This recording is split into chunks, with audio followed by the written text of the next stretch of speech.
और कम से कम खर्च करने की चेष्टा करो। इसलिए हम इस माया की दौड़ धूप में जो 99% समय व्यर्थ करते हैं। 99 का अर्थ है कि जैसे दिन में जोड़ तोड़ गया, सपने फिर उसे आएंगे, रात को भी वही टाइम वेस्ट हो रहा है। अब यदि हम भक्ति ज़्यादा करेंगे, सत्संग ज़्यादा सुनेंगे, तो स्वप्न भी हमने भगवान की वाणी याद आया करेगी, स्वप्न में परमात्मा की चर्चा होगी या सिमरन शुरू हो जाया करेगा, तो हमारा ज़्यादा समय फिर भगवान की भक्ति में लगा करेगा, हमारे वजन हल्का हो जाएगा। अब क्या है कि जैसे एक रक्षाबंधन का त्योहार आता है, रक्षाबंधन के त्योहार पर बहनें अपने घर जाती हैं, अपने भाइयों के राखी बांध गाती हैं। किस लिए बांधती हैं?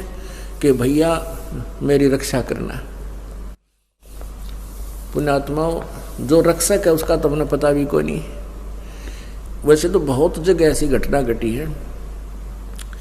एक बहन बता रही थी कि जी मैं इस आपका उपदेश लेने से पहले अपने घर गई, अपने भाई का राखी बांधन, इकलौता भाई था। और वो क्या हुआ कि मैं घर पहुंची, 1 घंटे के बाद पता चला कि भाई दुर्घटना में मर गया। अब वो राखी रुखी तब भूल गई, टक्कर मारने द्वारा के। पुण्यात्माओं, हम यही प्रार्थना करते हैं कि हमने सारे उल्टे विपरीत रास्ते अपना लिए। अब जो हमारी भी रक्षा करे, बहन की भी रक्षा करे, भाई की भी रक्षा करे, क्यों ना हम उस परमात्मा का राखी बांध दें, यानी उसकी शरण में आ जाएं, उसका उपदेश ले लें। तो उस लड़की को ज्ञान हुआ, वह नाम लेगी तो औरों को भी समझाती है कि बेकती गुरुजी जो कहे सच्ची बात है। मैं इसी उद्देश्य से गई थी, मेरा भाई मेरी रक्षा करेगा, और भाई ये ना पाया मुझे, भाई की लाश आई मेरे सामने उसी रक्षाबंधन के दिन। तो परमात्मा हमारा सबका रक्षक है, हमने इसी को राखी बांधनी चाहिए, हमें और ड्रामेबाजी की कतई आवश्यकता नहीं है।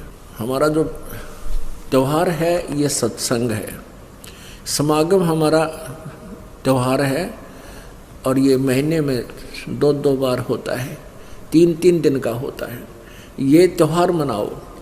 बाकी त्यौहार क्या है? जैसे हम दिवाली मनाते थे, उसका उद्देश्य क्या था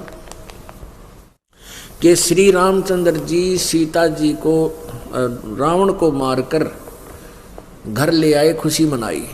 और जब सीता गर्भवती निकाल दी घर से, वो दुख ना मनाते तुम? जब सीता जी गर्भवती थी, घर से निकाल दी, वो जब वह सीता सारा जीवन बाहर जंगल में ऋषि के आश्रम में व्यतीत किया, उसके बाद तुमने दुख ना मनाया। तो ये इस तरह की जो कहानियां, ये त्योहार हम बनाने शुरू किए, इनकी हमें आवश्यकता नहीं। अब होली क्या है? होली किस लिए मनाते हैं कि भगवान ने प्रहलाद भगत की उस दिन रक्षा की थी। फिर प्रतिवर्ष वो लाकड़ी फूकते हैं, होली मनाते हैं, क्या फिर रक्षा हो जाएगी आपकी? परमात्मा रक्षा ऐसे ही करेगा जैसे प्रहलाद भगत ने भगवान की भक्ति और सच्चे दिल से की थी। पिता भी मना करे था या भक्ति छोड़ दे, लेकिन अंश ने छोड़ी नहीं कि पिताजी आप गलत कह रहे हो, मार्ग यही सही है, परमात्मा ही हमारा दुख निवारण कर सकता है। इसी बात पे पिता पुत्र की बात बिगड़ गई, लेकिन प्रहलाद भक्त बीज था, उल्टा नहीं हटा और अंत में विजयी हुआ। ऐसे ही आप जी ने ये भक्ति मार्ग मिल गया जो प्रहलाद के पास था, वो आपको मिल गई भक्ति। इस साधना को करो और मर्यादा में रहो, आपकी भी ऐसी रक्षा करेगा। और कर रहा है। यहाँ हजारों की संख्या में ऐसे प्रमाण आपको दिखा दें जहाँ परमात्मा ने रह रह कर रक्षा की है, पल पल पर रक्षा की है। तो पुण्यात्मा, पहले तो हमने ये इस तरह के जो हमारे अपने आप हमने मकड़ी वाला जाड़ा पूर के इसमें आप फंस बैठे, इसको हल्का करो। इस तरह की ड्रामाबाजी बंद करो। और बीड़ी, शराब, मांस, तम्बाकू ये कभी भी नहीं छूना चाहिए। ये नर मनुष्य का आहार नहीं था। ये तो मनुष्य जो है ना पशु बना देता है। शराब जो है, तम्बाकू है, कोई भी जो चीज़ है नशा करती है। और तम्बाकू का प्रयोग तो बहुत बुरा बताया है। शराब पीना महादोष है, परस्त्री गमन दुराचार ये महाअपराध हैं, इस जीव के लिए हानिकारक है। रिश्वत लेना, चोरी करना, ठगी करना, ये इस तरह की जो बकवाद हमने लगाई इनको हटाना है। क्योंकि जिस कहते हैं नाम खुमारी नानका चढ़ी रहे दिन रात, और भांग तमाकू छोतरा ये तो उत्तर जा प्रभात। यानी जो शराब आदि का नशा करते हो, भांग का करते हो, या भूखी सुल्फा पीते हो, ये नशा तो कहते हैं सुबेरे समाप्त हो जाएगा। और भगवान की भक्ति का जो अमल है ये नशा करके देखो। नाम खुमारी नानका, नाम का नशा दिन रात चढ़ा रहता है। परमात्मा के बिना में कुछ भी दिखाई नहीं देता।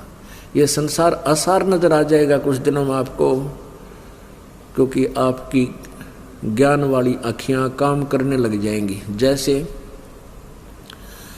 ये शरीर क्या है, इसमें हार्ड, मांस और रक्त, विष्टा, पेशाब, बलगम, गंध ये लपेट के इसके अंदर भरकर ऊपर ये चाम लपेट रखा है। इसके ऊपर इसने जरा सा खुर्च के देख लो अंदर क्या कुबाड़ भरा है इसमें, ये पालिश कर रखी है, हमें मूर्ख बना रखा है। आपको कभी कोई कुत्ता मरा हुआ देखा हो सड़क के ऊपर एक्सीडेंट में, और उसकी आंतें इतने लंबे दूर तक पड़ी और वो चाम सड़क के चिपक जाता है, टट्टी कहीं निकल कर पड़ी हुई है। तो पुण्यात्माओं यही जुगाड़ आप जी के शरीर में है। और हम इस काल ने हमारे को यहाँ इतना मूर्ख बना रखा है कि हम इसी शरीर के ऊपर लगे रहते हैं, इसके ऊपर हर तरह से श्रृंगार करने में, फंड करने में। परमात्मा की भक्ति अगर इस मिट्टी तक कर ली तो यह मिट्टी सफल है, अन्यथा इस मिट्टी का कोई यूज नहीं। कहते हैं पशु के चाम की पातन बन जा, पातन कहते हैं जूतों को, और नौबत और नंगाड़ा, यानी पशु के चाम का ये बाजा बजाने के ढोलक डालक भी बन जाते हैं। लेकिन नरदे ही किसे काम न आवे, जलबज हो जा छारा, या मनुष्य का चाम तो ये भी काम न आवे। इतना घटिया है ये शरीर, यदि इससे परमात्मा की भक्ति नहीं की।